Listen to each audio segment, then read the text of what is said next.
হযরত আবু বকর ডাক দিয়া বলে, কেন কাঁদলি জানো নি? এই ছাগলকে দেখে আমার মনে পড়ে গেছে কিয়ামতের কঠিন ময়দানে একটা পশু যখন আরেকটা পশুকে শিং দিয়ে আঘাত করার পরে, একটা পশু আরেকটা পশুকে দুনিয়াতে শিং দিয়ে আঘাত করেছিল, কিয়ামতে যেই পশুটাকে শিং দিয়ে আঘাত করা হয়েছিল ওই পশুটা আরেকটা পশুকে শিং দিয়ে আঘাত করার সাথে সাথে তাদের বিচার কার্য শেষ হয়ে যাবে, আর তারা সঙ্গে সঙ্গে মাটির সঙ্গে ধূলিসাৎ হয়ে যাবে। এই দৃশ্য দেখার পরে কাফেররা চিৎকার দিয়ে ডাক দিয়া বলবে, ইয়া লাইতানি কুনতু তুরাবা, হায় আফসোস আমিও যদি এই চতুষ্পর্যন্ত জানোয়ারের মতো মাটির সঙ্গে ধূলিসাৎ হয়ে যেতাম, আজকে আমাকে চিরকাল জাহান্নামবাসী হইতে হইতো না। আবু বকর সিদ্দিক ডাক দিয়া বলেন, একটা পশুকে দেখে আমি চোখের পানি ছেড়ে কেন কাঁদতে জানো নি? এই পশুটাকে দেখে আমার কোরআনের আয়াত মনে পড়ে গেছে, ইয়া লাইতানি কুনতু তুরাবা। কিয়ামতের কঠিন ময়দানে এই পশুটার কোনো জান্নাত আর জাহান্নাম নাই, কিন্তু আমি আবু বকরকে আল্লাহ মানুষ বানাইছে, আমি আবু বকরের তো জান্নাত আর জাহান্নাম আছে। আমি যদি আল্লাহকে খুশি না করতে পারি, কিয়ামতের কঠিন ময়দানে আমি আবু বকরকে জাহান্নামে জ্বলতে হবে।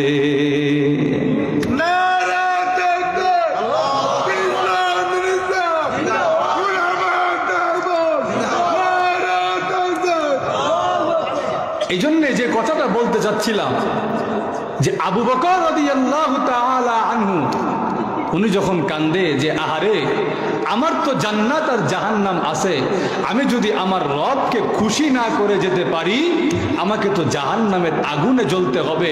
কিন্তু এই যে একটা পশু, ওর তো দুনিয়াবি জিন্দেগি শেষ, আখিরাতে ওর জন্য জাহান্নাম নাই। এই জন্যে যেই মানুষটা আল্লাহকে মানে না তার জিন্দেগিটা একটা পশুর চাইতে খারাপ। কেন?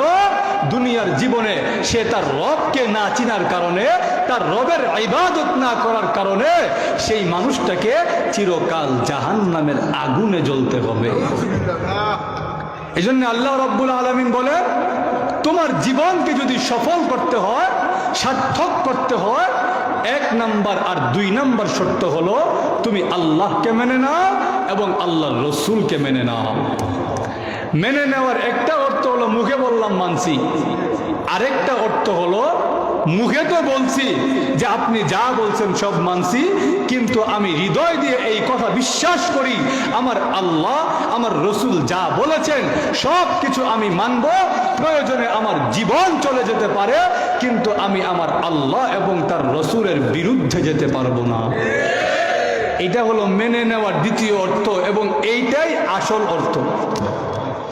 আল্লাহর নবীর সাহাবী হযরত উবাদা বিন সামিত রাদিয়াল্লাহু তাআলা আনহু ডাক দিয়ে বলেন, বায়াতুন নবিয়্যা সাল্লাল্লাহু আলাইহি ওয়াসাল্লাম লিস-সামঈ ওয়াত-তাআতি।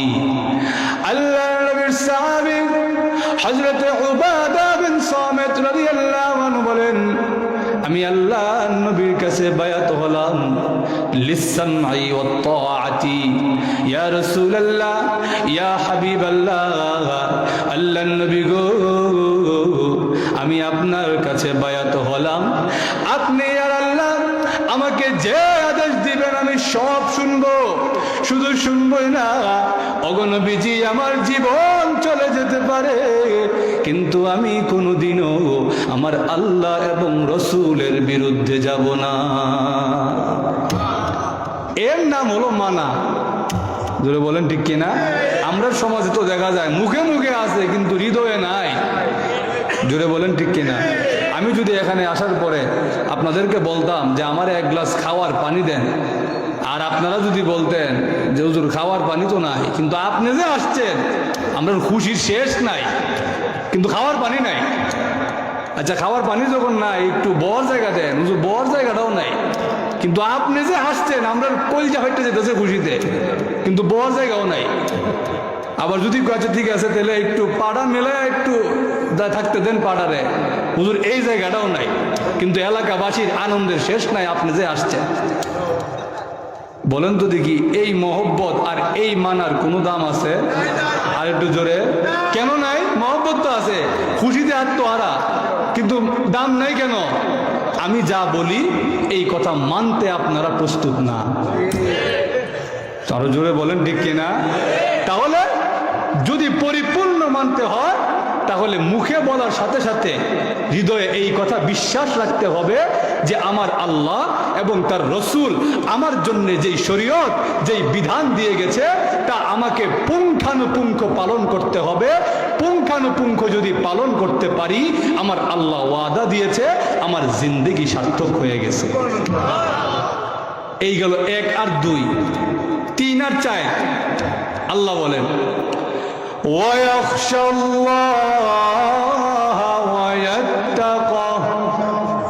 আল্লাহ বলেন আল্লাহকে ভয় করো।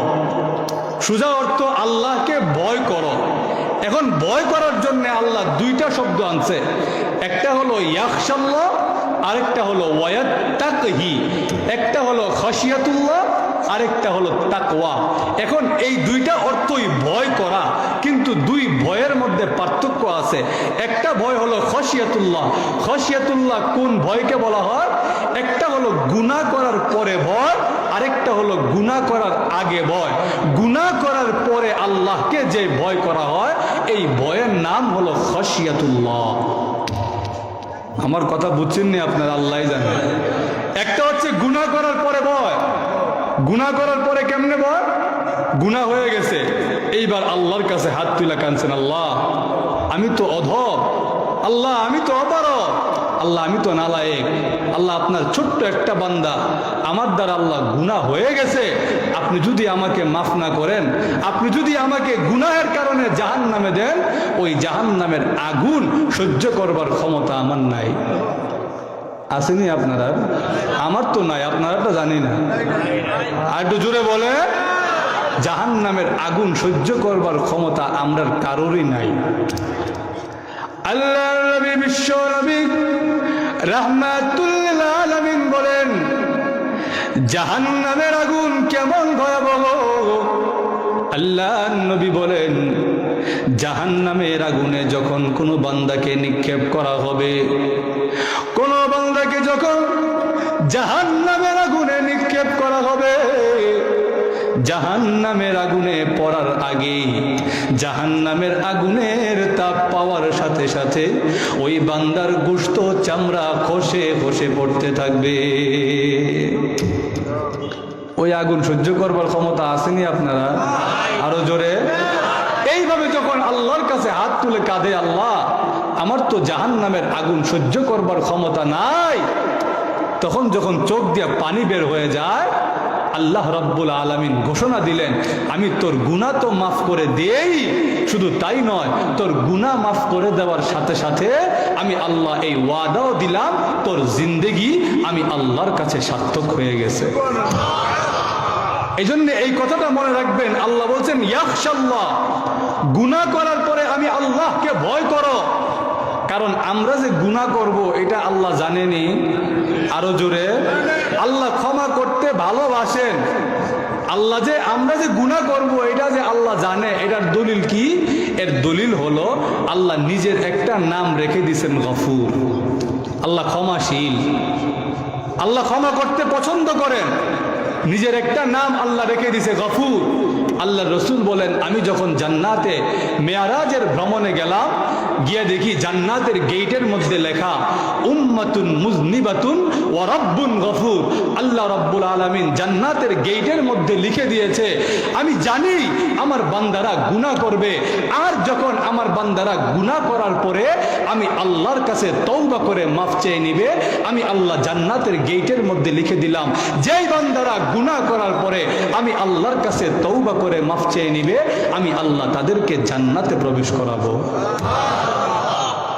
ভাইরা আমার লক্ষ্য করে দেখুন, আল্লাহ রাব্বুল আলামিনের কাছে তার কোন গুনাহগার বান্দা যখন মাফ চেয়ে নেয়, ওই আমলটা আল্লাহর কাছে কাছে বড় মজা লাগে, বড় মধুর লাগে। আল্লাহ নবী, বিশ্ব নবী রাহমাতুল লিল আলামিন জানিয়ে দিয়েছেন, লা ইয়ালিজুন নার রাজুলুন বাকা মিন খাশিয়াতিল্লাহ হাত্তা ইয়াউদাল লাবানু ফিদ দারঈ। আল্লাহ নবী বলেন, দুধের ওলান থেকে যখন দুধ বের করে ফেলা হয়, ওই দুধ যেমন উলানে আর ফেরত নেওয়া যায় না, আল্লাহর কোন বান্দা যখন চোখের পানি ছেড়ে কান্দে, আল্লাহ